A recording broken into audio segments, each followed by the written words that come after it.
వృషభ రాశి వారికి ఈ 10 రోజులు గోచార ఫలితాలు అంటే నవంబరు 11 నుండి నవంబర్ 20వ తారీఖు వరకు ఈ 10 రోజులలో గోచారం ఏ విధంగా ఉందో తెలుసుకునేటువంటి ప్రయత్నం చేద్దాము.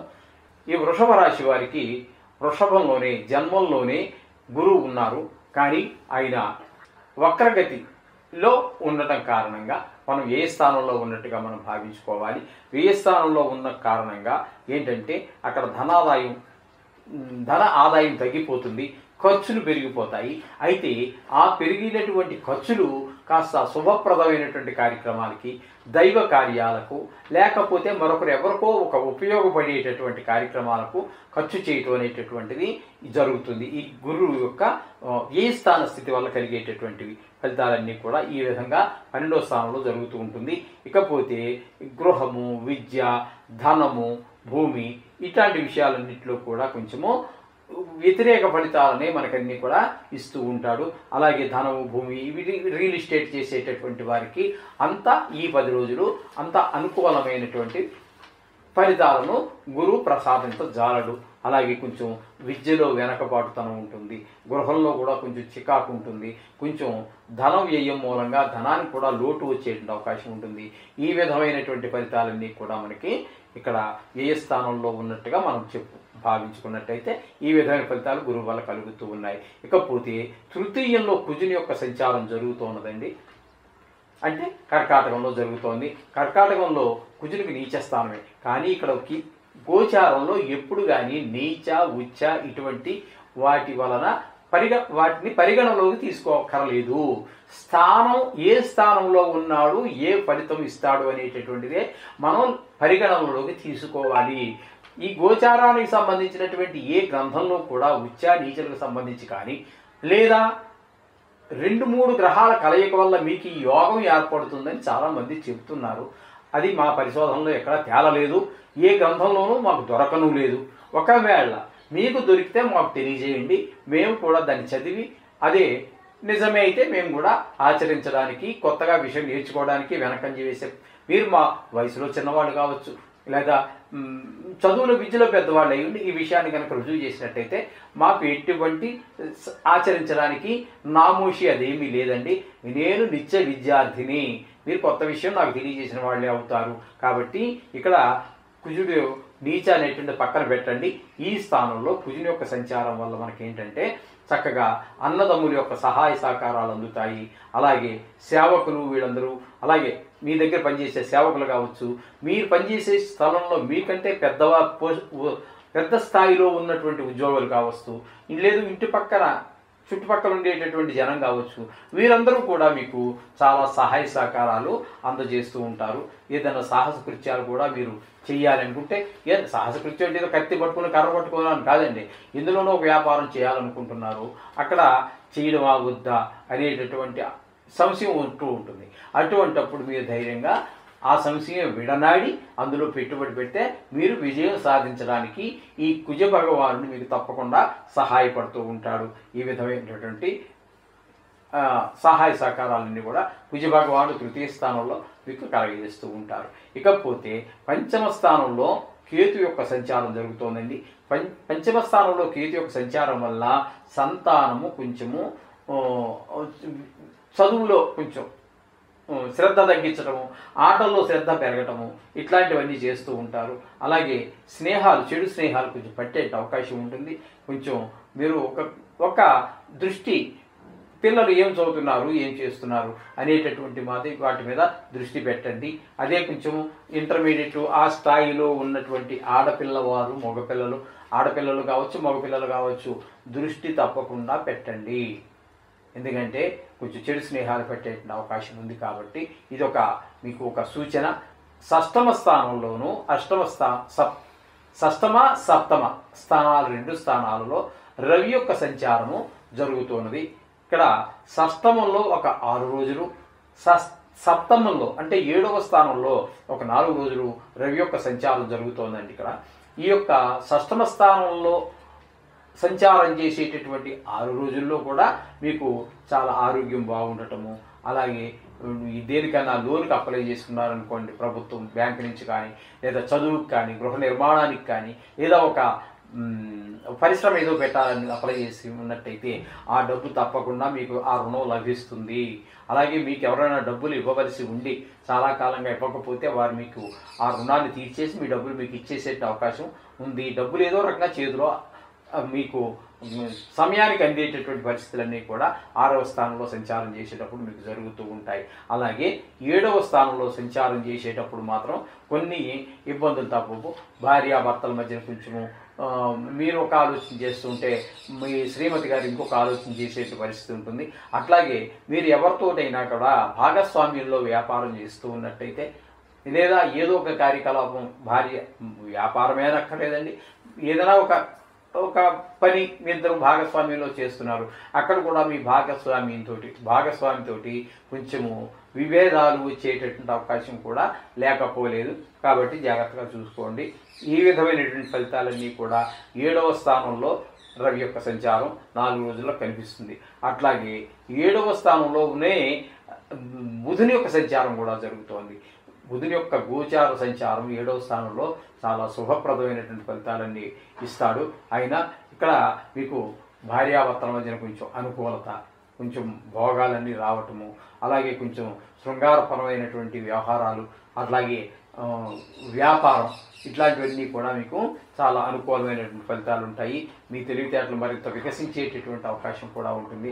భాగస్వాములతో కూడా భాగస్వాములు వ్యాపారంలో వాటిలో కూడా మీకు అనుకూలమైన ఫలితాలు బుధుడు ఇస్తుండే అవకాశం మీకు కనిపిస్తూ ఉంది. 10వ స్థానంలో మీకు శని యొక్క సంచారం జరుగుతోంది. అయితే వక్రగతి ద్వారా ఉన్నాడు. కానీ ఈ మధ్యకాలంలో ఈ 10 రోజుల కాలంలోనే ఆయన ఆ వక్ర మార్గాన్ని విడిచిపెట్టి రుజు మార్గంలో ప్రవేశం చేయడం మొదలు పెడతారు. కాబట్టి ఒక 4 రోజులు రుజు మార్గంలోనూ ఒక 6 రోజుల సుమారుగా 6 రోజుల పాటు మనకి భాగ్యస్థానంలో శని సంచారంగా మనం చెప్పుకోవాలి. ఇక్కడ మీకు ఎక్కడ జరిగినప్పటికీ కూడా భాగ్యంలో కానీ లేదా దశమంలో కానీ మీకు ఏ విధమైనటువంటి శుభ ఫలితాలు ఇవ్వజాలడు. మీకు రావాల్సినటువంటి బెనిఫిట్స్ ఏమైనా ఉన్నట్టయితే, మీరు పొందవలసినటువంటి సుఖాలు ఏమైనా ఉన్నట్టయితే వాటినన్నింటినీ 9వ స్థానంలో భాగ్యస్థానంలో సంచారం చేసినప్పుడు కోల్పోతారు. అలాగే వృత్తి ఉద్యోగాలలో 10వ స్థానంలో సంచారం చేసేటటువంటి సుమారుగా 4 రోజులు కూడా కొంచెం ఇబ్బందికరమైనటువంటి పరిస్థితులు మనకు కనిపిస్తూ ఉన్నారు. ఇకపోతే ఏకాదశ స్థానంలో రాహు యొక్క సంచారం జరుగుతోందండి. ఇది మాత్రం మీకు చాలా చక్కటి ఫలితాలను ఇచ్చేటటువంటి అవకాశం చక్కగా కనబడుతూ ఉన్నది. లాభస్థానంలో రాహు యొక్క సంచారం మీకు చాలా చక్కటి ఫలితాలు ఇస్తూ ఉంటుంది.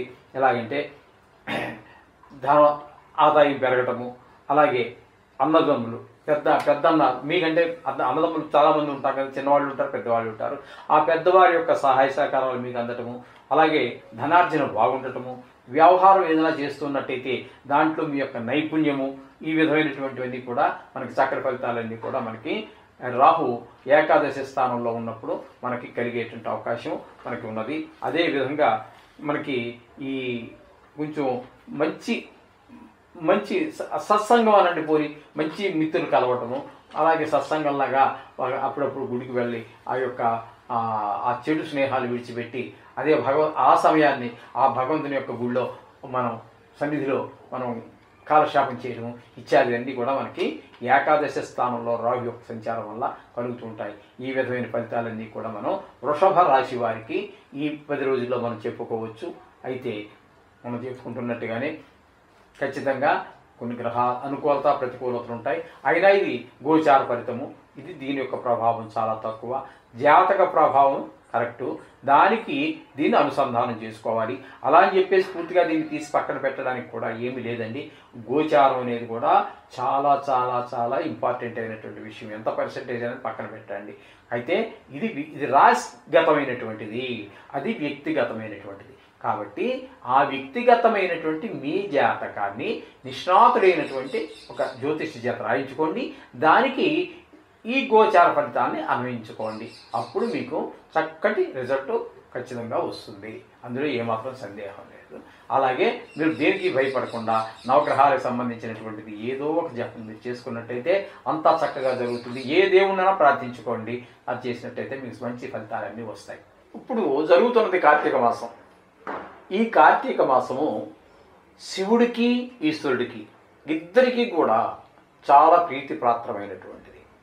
నిజానికి శివుడు వేరు విష్ణువు వేరు కానే కాదు. శివాయ విష్ణు రూపాయ శివరూపాయ విష్ణవే, శివస్య హృదయం విష్ణు విష్ణుచ హృదయం శివ అని చెప్పేసి మనకి వేద మంత్రాలు చెప్తున్నాయి. శివుడు వేరు విష్ణువు వేరు కాదు. ఆయన హృదయంలో ఈయనున్నాడు, ఈయన హృదయంలో ఆయన ఉన్నాడు, వాళ్ళిద్దరూ ఒకటే.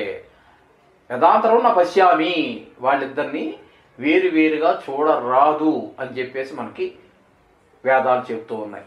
తర్వాత కాలంలో చెప్పుకున్నాం కదండి, అలా విడిపోయాయి, మన కులాలుగా విడిపోయాము, దేవుళ్ళని విడగొట్టేసాము, ఏదేదో జరిగిపోయింది. ఏదైనా మొత్తం మీద మన భక్తి అయితే మాత్రం సడలేదు. అది మనకి ప్లస్ పాయింట్ మన హిందుత్వానికి సనాతన ధర్మానికి. రూపాయి ఖర్చు లేకుండా ఇంటిలో చేసుకునే పూజలోనే ఈ నవగ్రహాలకే కాకుండా అన్ని పరిష్కారాలకి మార్గాలు ఈ పూజల ద్వారా మనకున్నాయి. మనం ఇప్పటి వరకు గత ఎన్నో ఎపిసోడుల్లో, వందల ఎపిసోడుల్లో మనం చెప్పుకోవడం జరిగింది. నవగ్రహాలకు పరిష్కారంగా ఈశ్వరుడి అభిషేకం కూడా ఒకటే అని చెప్పేసి మనం చెప్పుకుంటున్నాం. ఆ విధంగా కార్తీక మాసంలో శివుడికి అత్యంత ప్రీతిపాత్రమైందని చెప్పేసి పురాణాల్లో చెప్తున్నారు. అలాగే కార్తీక దామోదరుడు అని చెప్పేసి విష్ణుమూర్తికి కూడా చాలా ప్రీతిపాత్రమైనది అని చెప్పేసి ఈ మాసాన్ని చెప్తూ ఉన్నారు. ఇద్దరికి సమానమైనటువంటి ఈ పూజా విధానాలు మనకి నిర్దేశించబడి ఉన్నాయి. కాబట్టి శివుడికి అభిషేకం నెలలో ఒకసారి అన్నా చేసుకోండి, తప్పకుండా మిమ్మల్ని రక్షిస్తాడు. అభిషేకం చేసుకోండి. ఇది శివుడికి సంబంధించినటువంటి విషయాలు. అలాగే విష్ణుమూర్తి దగ్గరికి ఈ నెలలో వచ్చినట్టయితే ఈ ఏకాదశి ఒకటి ఉన్నది. అలాగే చాలా పూజలు కూడా మనకి గోపాష్టమో ఏదో ఒకటి ఉంది, అది కూడా. ఇవన్నీ వైష్ణవానికి సంబంధించినటువంటి ఉన్నాయి, అది కూడా చేసుకోండి. ఈ నెల రోజులు కూడా బయట వాతావరణం ఎంతో ఆహ్లాదకరంగా ఉంటుంది. చలిలో చిరు చలి ఉంటుంది, ఎండలో చిరు ఎండ ఉంటుంది, చిరు వేడి ఉంటుంది. ఈ 12 మాసాలలో భగవద్గీతలో శ్రీకృష్ణుడు చెప్పాడు, మార్గశీర్షోహం అనేసి, మాసానం మార్గశీర్షోహం అని. అందుచేత మీరు దామోదరునైనా సరే శివుడినైనా సరే మీరు ఇంట్లో రోజు పూజ చేసుకోండి, సాయంత్రం దీపం పెట్టుకోండి. ఇక కార్తీక పౌర్ణమి రోజుకు వచ్చినట్లయితే చాలామంది ఈ నెలలో ఏ రోజైనా సరే ఈ ఇప్పుడు కొన్ని సందర్భాలలో మనం ప్రతి నిత్యము దీపారాధన ఆడవాళ్ళు చేయవచ్చు, ఆడవాళ్ళు కూడా కొన్ని రోజులు చేయలేకపోవచ్చు, మగవాడు చాలా తక్కువ రోజులు చేయవచ్చు, దండం పెట్టుకుని పోతూ ఉంటాడు. అటువంటి సందర్భాల్లో ఎక్కువ తక్కువ వచ్చినప్పటికీ కూడా సంవత్సర ఫలితం మీకు రావాలి అన్నట్టయితే 365 ఒత్తులు, 365 రోజులు అండి సంవత్సరానికి.